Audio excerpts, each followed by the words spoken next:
going to believe us. Jason, come and sit down. Stand up. Well, they may be disposed to some sort of environmental insult, but there seems to be the conventional view that you're born autistic, and rather than something in the environment triggering a problem, and that perhaps if you can identify that cause, then you can treat it. Hey, are you done? Up my buttons. Oliver, on the other hand, I believe, again, probably had a genetic predisposition, but the trigger was definitely, I think, antibiotics. And once we started trying to reverse that, you know, Oliver's improvement was quite rapid. So clearly, we need to pursue these issues, we need to take them responsibly, we need to listen to people's concerns, but a lot of these issues are by association, and that's always a hard thing in medicine, by association. And there isn't really very strong evidence that's reproduced in a number of centres and different populations for most of the theories. Doesn't mean we shouldn't pursue them, it doesn't mean we shouldn't be serious about investigating them, but it does mean that we have to tell parents, sorry, there isn't a whole lot of knowledge about that. I think one of the first things the government needs to do is start keeping records of the numbers of autistic children. It's very frustrating when doctors keep saying, oh, there's no evidence that it's really epidemic proportions. We think it's anecdotal. Well, it's epidemic proportions in every other country in the world where it's documented. But the Australian government has not kept records of the number of children being diagnosed with autism. It is entirely possible that the epidemic isn't really an epidemic, it's just recognition of a wider range of children. But we don't know because we don't know what, we haven't got the comparative statistics from 10 years ago when these children just wouldn't have been recognised. The issue about the rates of autism is reflected in our knowledge of all the other disorders, as I said earlier. We are more aware of the range, the spectrum. We are more aware of having to give a label to get people help. I will call people autistic who aren't really, because they will get special education that they need to function better, and that's what society should be doing. It minimises their cost to society later. At the moment, he only gets about 5 hours a week, and I know for a fact that they've got a huge waiting list for children that don't have anything.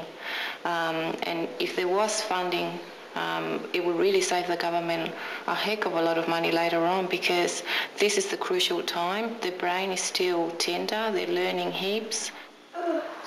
The cost to get someone to come out and to work with him is quite high. We really struggle to find the money to give him that sort of help. But we need to do that in order to give him. Okay. But how long can you provide that? That's the other thing. Put on. You're going to do 3 more. Well, in some areas, yes, he has improved. Because when Rohan started the Stepping Stones program, he was completely non-verbal. He had no words at all. Giant Steps Sydney is a multidisciplinary intensive program for children with autism. We offer individualised programs for children across the spectrum, offering individualised educational programs as well as therapeutic intervention. From first day, he just ran in and was really happy and responded well to the therapies. Bye, Alexander. Bye, Alexander. Bye, Roman. Say bye. You can say bye, Oliver. Bye. If you have a child whom you think even suspect has an autism spectrum disorder or is anywhere on that, even language delay, intensive work with young children just pays off so much better. And I know of children whom we see that we get in at 3 and 4, and we have siblings who are coming along who unfortunately may have an autism spectrum disorder, may not. They've benefited so much more greatly from being taught from 2 years onwards, and their potential is just unlimited if you can tap into it. But if a a child sits on a waiting list until they're 3 or 4, until we have a vacancy for them, it's wasted time. It's such precious time, and you don't get it back. And that's the thing. People say, oh, look, next year, he'll get in next year. But if you don't get when they're young, it's just all lost. And it's not that you can't get it back, but it's just so much harder. Behaviours become entrenched. Language, if they have language, becomes really entrenched, and it's hard to move them on. She's gone from a little girl who was significantly disabled in so many ways, socially, communication, everything, to a little girl that blends in fairly well.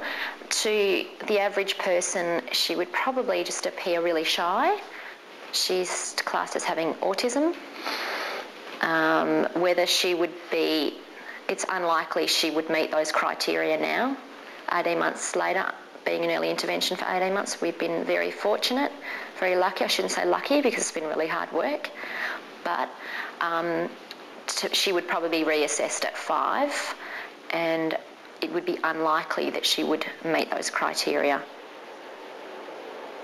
There's no certainty out there and there's so much controversy and debate, and where can you get advice? I mean, Australia is fortunately the internet has been a wonderful resource that for parents that preceded us that didn't have access to information like that, we know what's going on, virtually cutting edge research, and we can, to a certain extent, we can pick up on it. And there's no quick fix. You know, it does need to be, as I said before, you know, looking at all aspects of the child, and nutrition is a really important part of it. That gets the body and the gut and the immune system back in order, then the child's in a better place for learning.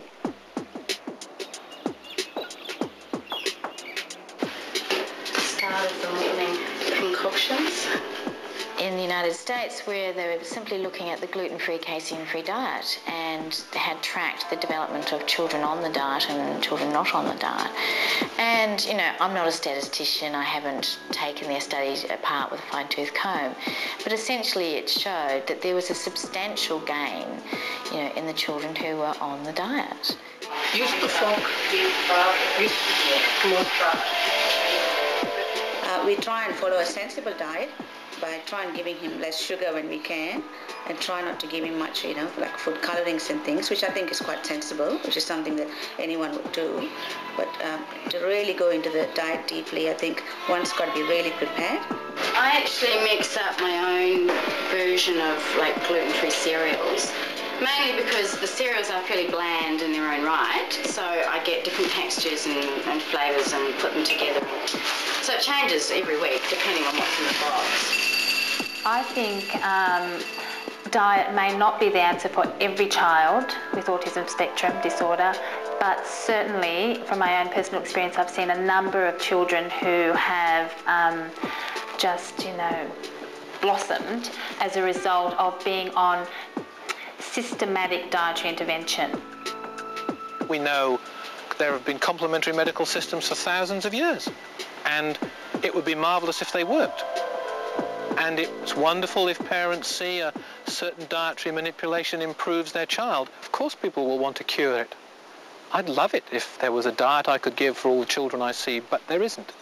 All I can do is give support and the basic understanding of current knowledge and say, well, let's first do no harm and look at it sensibly. I mean, having a child like Rohan, you know, who has such high, you know, support needs, he needs to be attended to most of the time. And if I spend my time looking into what I can bake, which is gluten-free and this and that, I think I won't be able to. I mean, it'll all be too stressful for the whole family, you know what I mean?